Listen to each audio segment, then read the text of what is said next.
up in a hospital bed. Paramedics report, it said this. It said when they arrived on scene,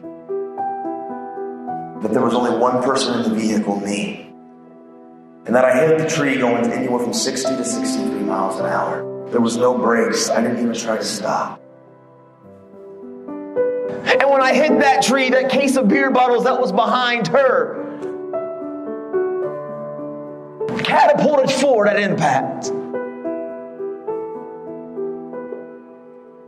And that woman named Priscilla, who didn't have her seatbelt on, catapulted forward at impact. And that thing called the windshield in your car, and that case of beer bottles met with Priscilla in between. And she slid down to the floorboard, and her neck rested on the middle console.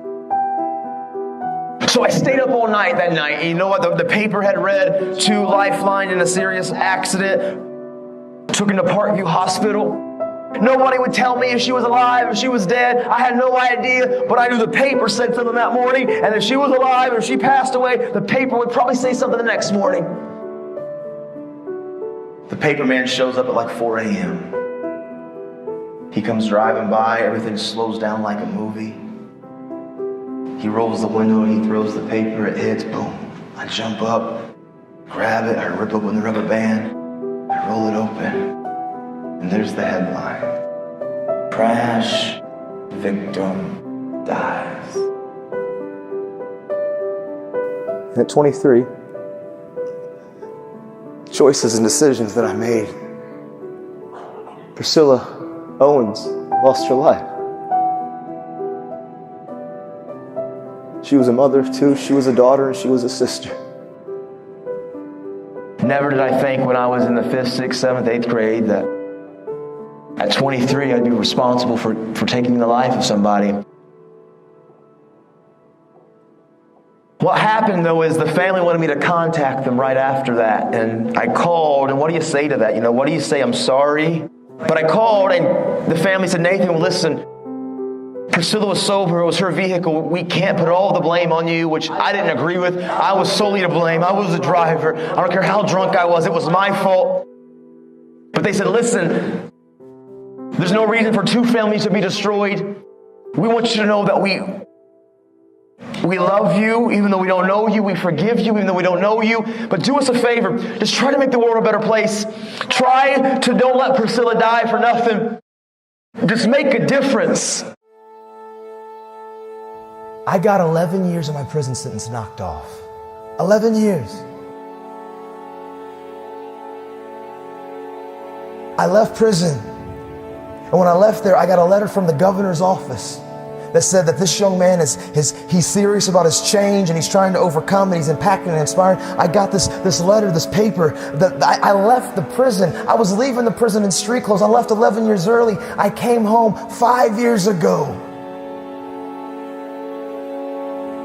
5 years ago, I came home. And I was on a mission, man.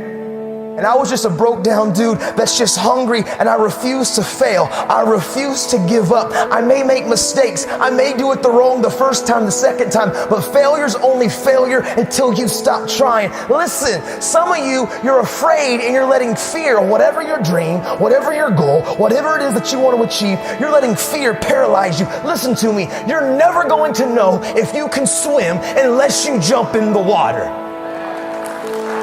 You're never going to know that you can achieve your dreams or you're going to fail unless you get into the water. That's when you're going to find out if you're sinking or you're swimming. And here's the truth. Failure's only failure until you give up, man.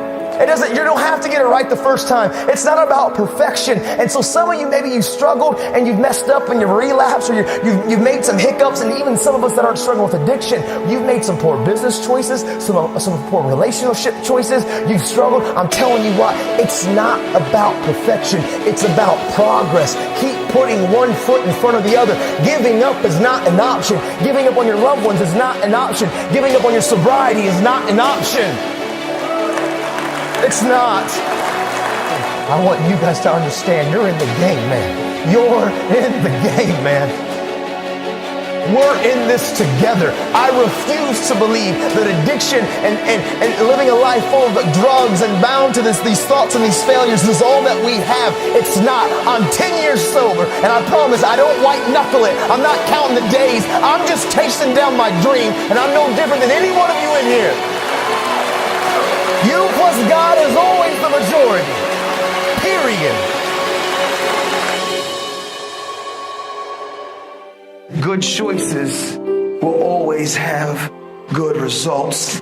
And I was making a lot of bad choices and a lot of bad decisions. And I was basing my value, my worth, off your opinions. And I learned something. Listen to me, everybody in here, I want you to understand something. Your value is never based off any of the opinions of anybody in this room. Who cares what anybody thinks or says about you? They are not your merit system. They are not your system of worth. You are who you say you are by your actions. But the choices and the decisions that we make have consequences, good or bad. And when I went to prison, at 23, listen, I came from a broken family. I had been labeled and unmarked and identified. I had battled hurts and pains and wounds. I had suicidal thoughts and I had battled self-harming. Drugs and alcohol had consumed me. I had lost all dreams and goals. I felt like I had made too many mistakes to change. Listen, I felt like I had every reason to say, you know what, life is too tough, and I quit. I live with these three principles, and I promise you, man, they will change everything about who you are. Hard work works, make good choices, good things happen, and value people. I decided 10 years ago, literally, when this all happened, and I went to prison, I was like, you know what? I want to make this promise. I want to keep it to this family. I come from a lot of brokenness. I don't know where to start, but what I do know is the importance of the choices that I make. And so literally, I wrote the word, change the world, and I slapped it on my little prison cell window, and every single day I woke up and I realized, make good choices, great things happen. Aim small, miss small. Make good choices, great things happen. You see, every choice that I can make, listen, I can't control what you think about me. I can't control your opinion of me. I can't control what you say about me, but I control how I react, respond, and what I do with my life. I'm in control of my life. I don't let external factors control me. I'm in control of my life. Because sometimes life can be tough. Life can be challenging. And sometimes the obstacles in front of you seem like they're too big and it's easier just to lay down. But you know what I remembered? I remember when my dad used to look at me when a kid and said, listen, Nathan, life is never going to give you anything, but if you make it and if you build it, nobody can take it from you. Because hard work and tenacity and refusing to quit and chasing your dream, you'll get there, I promise you. Maybe you don't hit the stars, but you'll land on the moon. You don't give up and you go after it and you stop caring about the opinions of people around you. Stop blaming everybody from your hurts. Take ownership of your life. Take off your mask. Don't feed the bear. Make good choices. Be a best friend. Encourage somebody. Be a voice of hope and inspiration.